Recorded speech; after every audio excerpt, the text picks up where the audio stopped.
ملګرو په دومره اساس وخت کې چې نتایج نه دي معلوم، نظامی او سیاسي وضعیت دومره خراب ده چې څټکلي نه کیږي. که دا حالت د امنیتي چارواکي چې تیر شوي له هغوی وپوښتئ نو ډېر ښه به یې درته تحلیل کړي. نو ملګرو په دې حالت کې باسازي کول دا د نه منلو خبره ده، ځکه زموږ هیواد کې کورنۍ جګړې روانې دي. تبعیض ده او یو داسې د سرطان دانه ده چې ترې ټول افغانستان کړیږي. هغه عبدالله ده چې د کمیسیون مخه دی نیسي، د کارونه مخه دی نیسي، خو یو داسې زوړ او سپینګیری مشر خدای راکړی چې د هیڅ شي د هیڅ ډار په کیسه کې نه ده، دی صرف وطن جوړوي. ملګرو راځئ چې راپور وګورو اشرف غني کوم 12 کلن کار بیا وکړ او له دښمن سره بیا پنجه اچولې ده. درنو لیدونکو او مینوالو السلام علیکم، وخت مو په خیر. نغلو د برېښنا بند څلورم توربین نن یو ځل بیا په فعالیت پیل وکړ. د افغانستان د برېښنا شرکت وایي د نغلو د برېښنا د بند څلورم توربین له فعالېدو سره سم 256 میگا واټه برېښنا نور هم زیاته شوه. دغه توربین 12 کاله وړاندې غیر فعال شوی و، خو مسؤلین وایي اوس یې وروسته له 12 کلونو بیرته فعال کړ.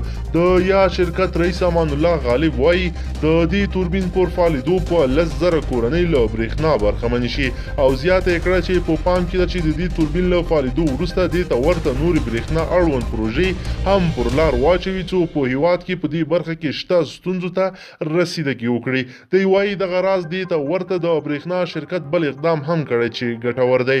ښاغلی غالب وایي دا اقدام یې دا دی چې د نغلو د برېښنا پر باندې د لمریزې برېښنا د تولید لپاره هم د سګاوې نصب کړي چې په خبره یې په دې سره د 20 میگا واټه لمریز برېښنا هم د هیواد د برېښنا شبکې ته ورزیات شي. دوی د برېښنا د ستونزو د حل په برخه کې وروسته هغه د جدي ګامونه پورته کولو خبره کوي چې څو ورځې وړاندې همدې شرکت په یوه غونډه کې ویلي وو. په داسې حال کې ده چې د ژمي په موسم کې په ټوله کې 1413 میگا واټه برېښنا ته اړتیا ده. دوی یوازې 1015 میگا واټه تولید لري. دوی ویلي وو چې د ژمي په موسم کې دوی لا هم 415 میگا واټه برېښنا کمی لیدل کیږي. دغه راز یا شرکت له ناامنۍ هم شکایتونه کړي وو او ویلي وو چې په تیر کال کې د ناامنۍ او جګړو له امله میلیاردونه افغانۍ زیان لیدلی دی. د برېښنا شرکت ویلي وو طالبان د هیواد په 5 ناامنو ولایتونو د شاوخوا 22 ولسوالیو د برېښنا پیسې اخلي چې له دې لارې د جګړې امکانات او تجهیزات برابروي او د خپل جګړې لګښت له دې لارې پوره کوي. د برېښنا شرکت رئیس امان الله غالب ویلي وو دوی لا هم د هیواد په 22 ولسوالیو کې د برېښنا د میټرونو پر نصبولو نه دي توانېدلي.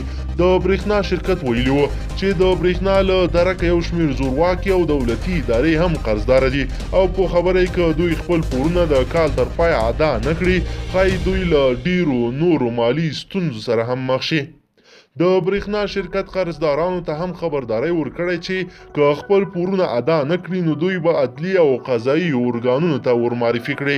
یا شرکت اندېښنه لري او وایي که برېښنا شرکت پر خپل وخت د برېښنا صادروونکي ګاونډیو هیوادونو ته د پیسې ور نه کړي نو د برېښنا را صادروونکي هیوادونه به پر افغانستان د برېښنا جریان پرېښي.